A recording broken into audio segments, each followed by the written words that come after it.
Hello guys, welcome back to my vlogs. तर आज आमच्या घरी येणार आहेत आमचे काही फ्रेंड्स. मग त्यांच्यासाठी मी डिनर प्रिपेअर करणार आहे. मग 2-3 आयटम ठेवलेत मी जेवणासाठी. आणि गोडमध्ये मी बनवणार आहे खीर, राईसची खीर बनवणार आहे. त्यासाठी मी इथे आता सध्या दूध घेतलं, त्याला गरम होऊ दे तोपर्यंत मी इथे ड्रायफ्रूट्सची छोटी छोटी कटिंग करून घेणार आहे.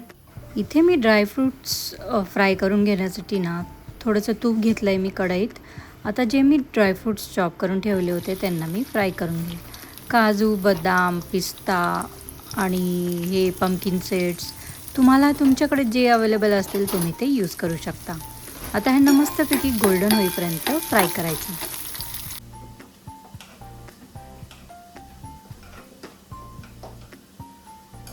आता मी थोडा वेळ तांदूळ भिजत टाकला होता. आता त्याला तुम्हाला काय करायचं, मिक्सरमध्ये नाही बारीक करायचं आहे. असे थोडेसे हाताने तुम्ही मोडले ना तर ते तुटून जातात. तर ते तुम्हाला असे मोडून टाकायचे याच्यात थोडेसे.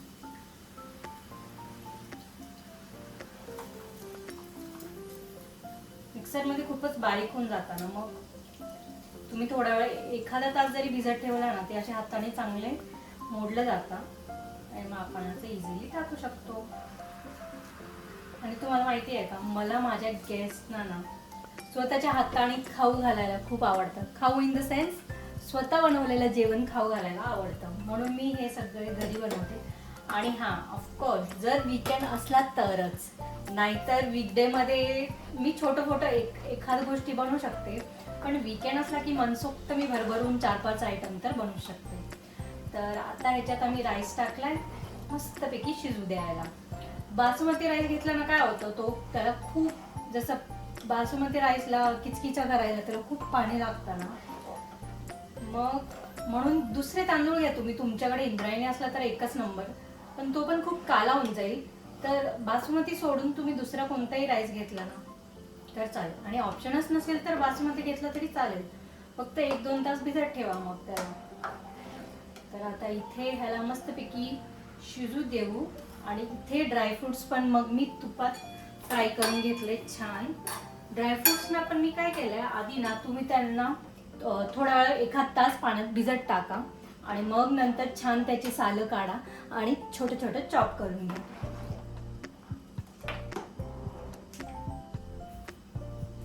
पसारा झालाय पण प्लीज इग्नोर द पसारा. आता इकडे जोपर्यंत माझी खीर शिजती आहे ना तोपर्यंत मी ह्या साईडला मला बनवायची व्हेज बिर्याणी. तर ह्या साईडला मी तेल कढई तापवली आहे, तेल टाकेल आणि बरिस्ता बनवून घेऊ. आधी सकाळपासूनच मी कामाला लागली होती, मग मी आधीच कांदे वगैरे कट करून ठेवले होते. आता बरिस्ता बनवायला थोडंसं जास्त तेल घेऊ कारण कांदे खूप आहेत. तेल आपण बिर्याणीला वापरू शकतो, मग तेलच्या वाया नाही जाणार आपला. मोस्ट ऑफ द फ्रेंड्स आमचे व्हेज आहेत, मग म्हणून मी व्हेज बिर्याणी बनवायचं ठरवलं. नाहीतर नॉनव्हेज पण जे खाणारे शौकीन असते तर मी त्यांच्यासाठी नॉनव्हेज बनवलं असतं. आणि साईड बाय साईड इकडे पण हात तुम्ही अशी खीर ढवळत राहा, नाहीतर जे तांदूळ असतात ना ते खाली चिकटून राहतात. आणि स्पेशली म्हणजे मी आज ही कॅरमल वाली खीर बनवणार आहे. मी पण फर्स्ट टाइम ट्राय करणार आहे. नॉर्मल खीर तर अशीच मी बनवली खूप वेळा, पण कॅरमल वाली म्हटलं आज ट्राय करू. कांद्यांना ना असं मोकळं करून घ्यायचे, म्हणजे ते जे एक आपण कट केलं जरी असेल ना तर तरी हे त्याच्यात जे त्याचे छोटे छोटे स्लायसेस असतात ना ते असे मोकळे होऊन जातात. आणि मग ह्याच्यात आपण टाकू. मी थोडं लवकरच तयारीला लागली आहे कारण सगळं टायमात रेडी झालं पाहिजे, म्हणून मी आत्ता वाजलेत 5:30, पण तरी मी आत्ताच सगळं रेडी करायला घेतलंय. आणि 2 तास तरी लागतील सगळं जेवण प्रिपेअर व्हायला, म्हणून मग तर मी अशी कांदे टाकते बरेचसं बनवायला. इथे मी पालक पनीर बनवण्यासाठी कांदा घेतलाय, मिरच्या घेतलाय हिरव्या 4 ते 5. तुम्हाला जेवढं तिखट आवडते तेवढं घ्या. आणि थोडेसे काजू पण टाकले यामध्ये. त्यानंतर तुम्ही थोडेसे टोमॅटोज चॉप करून यामध्ये टाका आणि ह्या सगळ्याला मस्त थोडंसं फ्राय होऊ द्या. कांदा ऑलरेडी गोल्डन झाला आहे, मग त्यामध्ये मी हे सगळं टाकलं. आणि जर तुमच्याकडे आलं लसूण पेस्ट रेडी नसेल तर तुम्ही ह्याच्यातच आलं लसूण पण टाकू शकता. आता मी स्वच्छ धुवून पालक घेतला आहे, त्याला थोडा वेळ ब्लांच करू. हे थोडेसे बॉईल झाले ना, त्यांना गाळून आपल्याला थंड व्हायला द्यायचं आहे.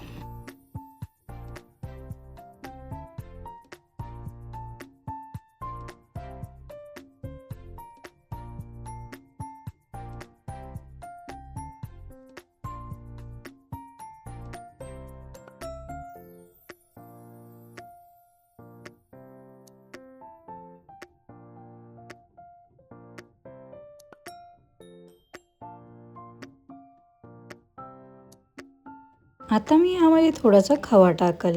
मी अमूलचाच खवा मागवला होता. जर तुमच्याकडे फ्रेश भेटत असेल तर तो पण नक्कीच टाकाल. आणि मग खवा असा मिक्स करून तुम्हाला कुस्करून टाकायचा आहे आणि त्याच्याने पण टेस्ट खूप भारी लागते. मग तुम्ही जेवढं दूध घेतलं त्या हिशोबाने तुम्ही खवा टाका. खवा टाकून झाल्यावर पण तुम्हाला छान मस्तपैकी मिक्स करायचं आहे सगळं एकत्र.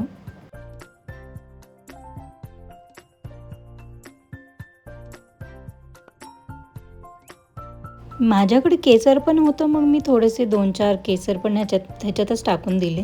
खवा आणि केसर ऑप्शनल आहे. जर तुमच्याकडे खवा नसेल तर तुम्ही मिल्क पावडर पण टाकू शकता, नाहीतर तुम्ही कंडेन्स मिल्क पण वापरू शकता. मी इथे खवा टाकला होता म्हणून मी कंडेन्स मिल्क नाही वापरलं. ह्यामध्ये मी थोडीशी साखर आधी टाकून देते आणि मिक्स करते, कारण मला कॅरमलाइज खीर बनवायची आहे. मग कॅरमलाइज करण्यासाठी पण मी थोडी साखर वापरणार आहे. मग आता फक्त थोडीशी नावापुरती तुम्ही साखर टाका आणि मिक्स करून घ्या. आता इथे कॅरमल सॉस बनवण्यासाठी तुम्ही एक कढई नाही तर पॅन घ्या, त्यामध्ये साखर घ्या, त्यामध्ये थोडंसं पाणी टाका आणि त्याला मेल्ट होऊ द्या. छान कॅरमल बनेपर्यंत तुम्हाला ते मिक्स करत राहायचं आहे. पाणी खूप नका टाकू, नाही तर मग ते कॅरमल सॉस नाही बनणार. 2च मिनटात आपला कॅरमल सॉस बनवून रेडी आहे. गॅस बंद करा आणि एक खूप काळजी घ्यायची आहे. जेव्हा तुम्ही हे कॅरमल सॉस ना खिरीत टाकाल तेव्हा खूप काळजी घ्यावी लागेल. कॅरमल सॉस जेव्हा तुम्ही खिरीत टाकाल तेव्हा थोडंसं केअरफुल, कारण खीर उडायला लागते. मग थोडंसं लांब राहूनच त्याच्यात तुम्ही कॅरमल सॉस मिक्स करा आणि सगळं टाकून एकत्र छान मिक्स करून घ्या.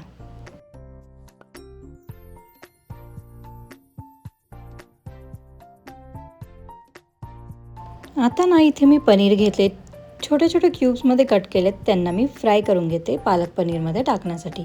काही लोक तसंही टाकता, मला फ्राय केलेलं जास्त आवडतं म्हणून मी फ्राय करून घेते. इथे मी एक कढई घेतली आहे, त्यामध्ये थोडंसं तेल टाकू. आता मी पालक पनीर बनवणार आहे.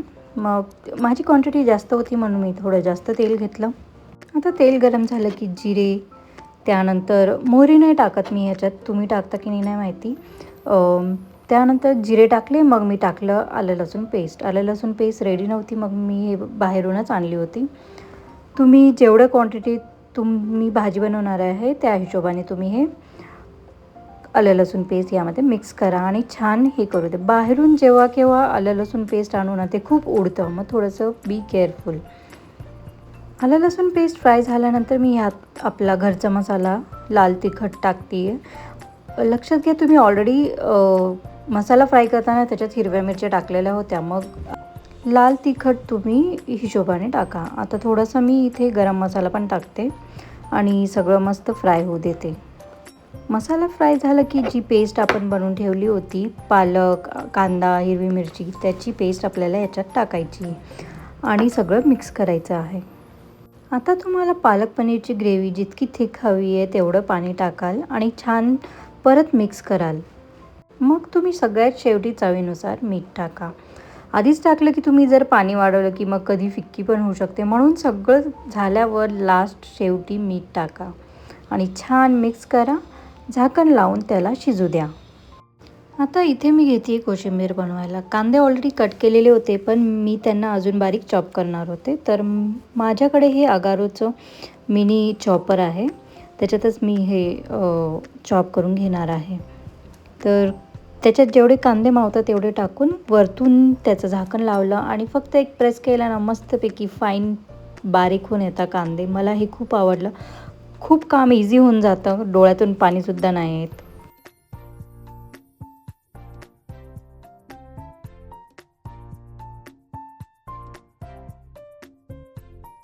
तसंच मी टोमॅटो आणि कुकुंबर पण ह्यामध्येच बारीक करून कोशिंबीर बनवणार आहे.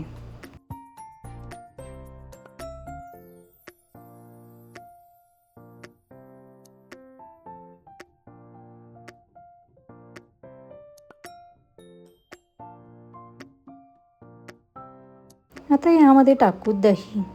तुम्हाला जेवढं पातळ हवं आहे तेवढं दही तुम्ही टाकू शकता. आता थोडासा जिरा पावडर, थोडासा चाट मसाला, मीठ हे सगळं टाकून मी मिक्स केलं. काही लोक गोड पण बनवतात, पण माझ्या घरी गोड रायता नाही खात म्हणून मी फक्त मीठ, जिरं आणि चाट मसाला टाकते. सगळं टाकून मस्त मिक्स करा आणि फ्रीजमध्ये थंड व्हायला ठेवून द्या. आता पालकची भाजी बनवून रेडी आहे. त्यामध्ये आपण टाकू पनीर, जे आपण फ्राय करून घेतले होते. तर सगळे पनीर मी टाकून ह्याला परत थोडा वेळ शिजवून घेईल आणि त्यानंतर मग गॅस बंद करायचा. आता वरून थोडीशी क्रीम मी ह्याच्यात टाकणार आहे. हे टोटली ऑप्शनल आहे, पण माझ्याकडे होती घरी क्रीम म्हणून मग मी क्रीम पण टाकली थोडीशी. व्हेज बिर्याणीसाठी मी सगळ्या भाज्या कट करून ऑलरेडी छान धुवून गरम पाण्यात धुवून घेतल्या होत्या. मग आत्ता वारी आहे, मी त्यांना थोडंसं मॅरिनेट करून ठेवणार आहे. मग जो आम्ही बरिस्ता बनवून घेतला होता ना, त्यामधलं थोडासा तुम्ही गार्निशिंगसाठी साईडला काढा आणि तो बरिस्ता आणि दही हे दोघं एकत्र करून मिक्सरमध्ये बारीक करून घ्या. आता सगळ्या भाज्या एकत्र करून घ्या. ह्यामध्ये मी पनीर पण टाकलं आहे आणि जे आपण मिक्सर आता वाटून घेतलं होतं ना बरिस्ता आणि दहीचं, ते टाका. पुदिन्याची पाने ना मी घरी अशी फ्रीज करून ठेवते. मग त्याच्यातल्या 2 क्यूब्स मी ह्याच्यात टाकल्या. आलं लसूण पेस्ट टाकला.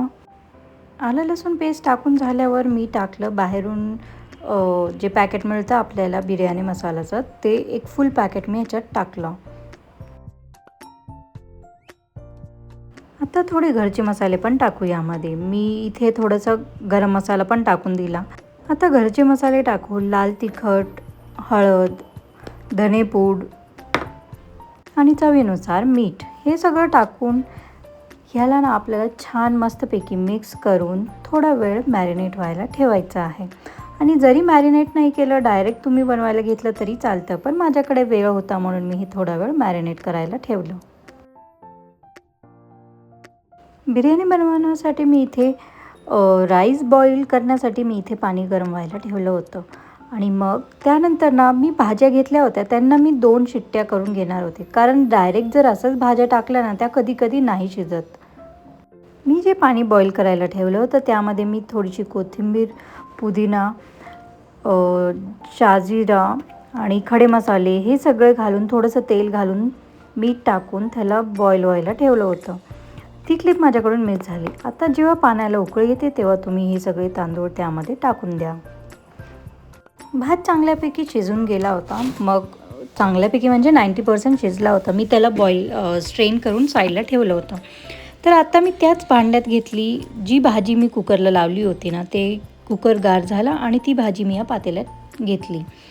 तर आता लेअरिंगची बारी. ह्यामध्ये मी पहिले टाकते थोडंसं बरिस्ता. भाजी ऑलरेडी टाकली होती त्यामध्ये बरिस्ता, त्यानंतर कोथिंबीर आणि पुदिनाची पाने, त्यानंतर मी ह्याच्यात टाकेल राईस. मी एकच लेअर बनवते, 2-3 लेअर नाही बनवत. एकच खाली भाजी आणि त्यानंतर वरती राईस, असा मोकळा करून टाकायचा आहे तुम्हाला राईस. माझ्याकडे येलो फूड कलर होता म्हणून मी तो पण थोडासा दुधात मिक्स करून ह्या बिर्याणीवरती थोडासा टाकला. छान दिसतो. नसेल तरी काही प्रॉब्लेम नाही, अशीच व्हाईट बिर्याणी पण छान दिसते. कोथिंबीर आणि पुदिनाच्या पानांनी असं मिक्स वरती तुम्ही पसरून द्या. त्यानंतर बरिस्ता जो बनवला होता तो पण वरती असं छान गार्निश करून द्या.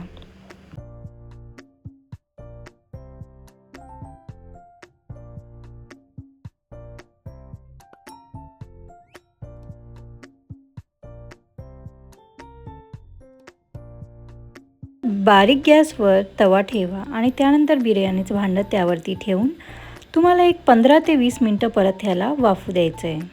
तर अशा प्रकारे माझे सगळे आयटम बनवून रेडी झाले होते. आणि असा काय होता आजचा व्लॉग. आवडला असेल तर लाईक, शेअर, सबस्क्राईब करायला विसरू नका.